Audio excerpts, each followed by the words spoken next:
Hello everybody, this is Jamie, the TLC from Merton and Carshalton, part of the South Thames Colleges Group TLA team. I hope you're all well. I want to thank those already who have followed us on Instagram. That's at TLA team. That's at TLA teams. Give us a follow. We're uploading stuff constantly there, as well as Moodle, and we also have a YouTube channel, so you can go and hit subscribe on there as well. Today we've been researching and looking at Zoom. Now you might have all heard about it, read about it, or seen it already, or even used it. Zoom is a new type of conferencing software where you can have up to 100 participants in a room at the same time, which could mean you could have a class of your students right in front of you. They can see you and you can see them. They can ask you any questions, or you can deliver a session. There's a 40-minute limit to what you can deliver. The time limit on there's 40 minutes, but that's probably more than enough if you're going to give an introduction to a topic or answer any questions. You don't want to span a whole session of 2 hours on a video conferencing software. You want to be doing different things. You want to set activities for them to do after you've done your introduction. You want them to pop back into another meeting afterwards to see how they're doing and catch up. So Zoom itself is rapidly replacing Skype. For the reason is the 100 participants. The usability is really good. There were a few issues recently because everyone's signing up to Zoom, but apparently that's been fixed right now. It is free to sign up. You click on this part here and you can sign up. You sign up for free, you download the actual app to your desktop, and it looks like this. It's a really neat looking interface there. You can see a lot of different bits and bobs going on at the top here, which we'll go through. But the first page is the new meeting request, where you can launch a new meeting, and that will open up your camera straight away. You can join a meeting here, which we'll talk about a bit later on.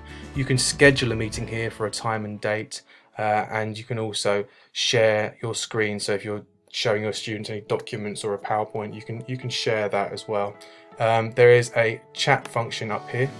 And people have to join in on that chat, obviously, which is really useful. You've got your meeting scheduled here, so this is my meeting ID, and I can invite people here, and I'll show you how to do that in a minute.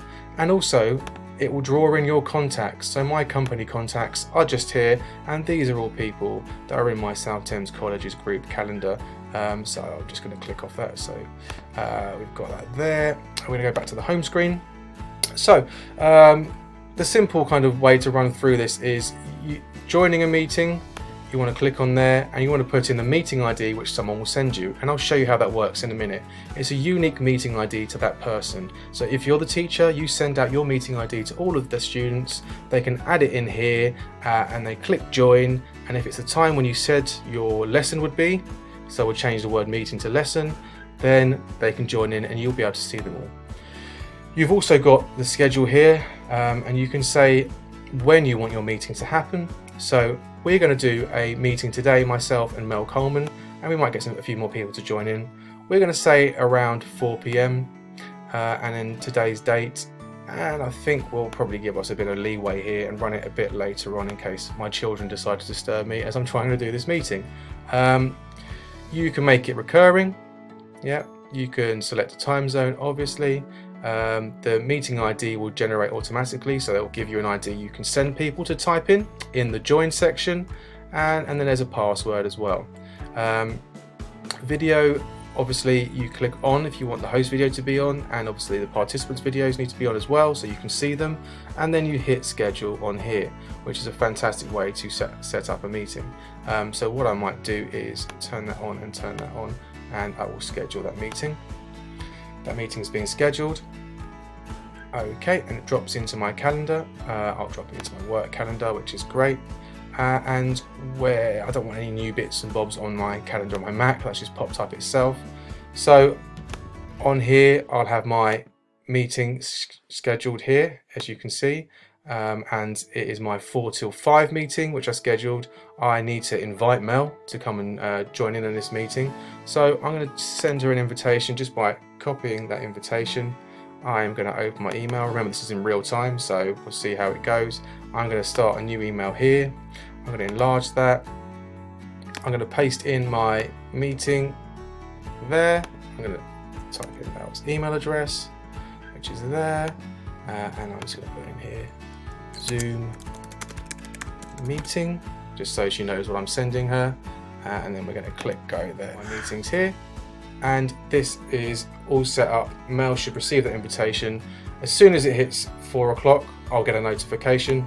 and we can start our meeting. And we're going to do that in real time later on. So this introduction video I'm going to paste with our meeting video, so it kind of hopefully seamlessly goes into it.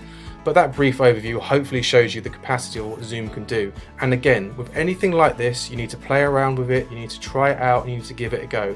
It might not be suited to you, but ultimately we need to be here for our learners and making sure we're providing some sort of lesson for them. So hopefully Zoom is something you quite like the look of. If you want any more information, then please do ask.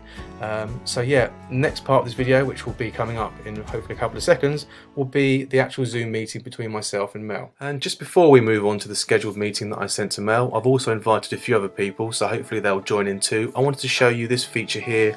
Is when you can invite people into an actual new meeting itself. So you click on this and it opens your camera, and it will prompt you to open your audio or use the audio in your computer, which I'll click on join with computer audio. If you look down the bottom corner here, you can see the microphone and the signal coming through, so my voice will be coming through, and it should be nice and clear hopefully, and that's how you can launch a live meeting. And I just need to invite some people from my contact list, so I click on contacts down here on invite.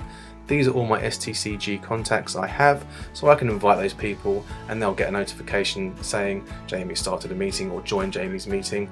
I can share my screen here, I can start a chat here, and I can record the meeting itself here to reference everything that's going on. And there's some little reactions here, so you can react to certain points being made.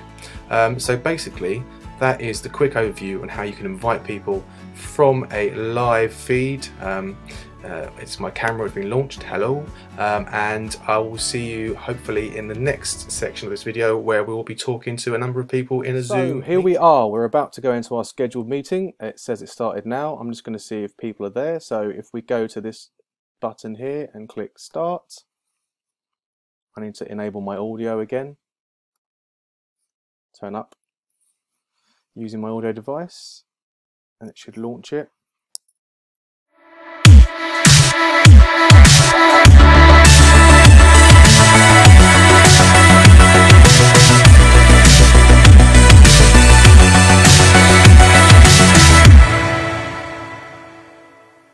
And there it is. That was our brief overview of Zoom, looking at the functionalities and features, and of course looking at it in a meeting setting. We hope you found that useful, and if you want to try it out, then go for it. All of these things are trial and error. It might work for you, it might not, but fear not. We'll be suggesting loads more distance learning tools that you can use with your learners over the next coming weeks and months. So if you want to follow us on Instagram, it's @TLA Team. Subscribe to us on YouTube, and keep checking the Teachers Hub on Moodle for all of the content. So across all of those places, you can access all of this content that we've been uploading. We hope you're safe, we hope you're well, and we hope you have a good week. Thanks.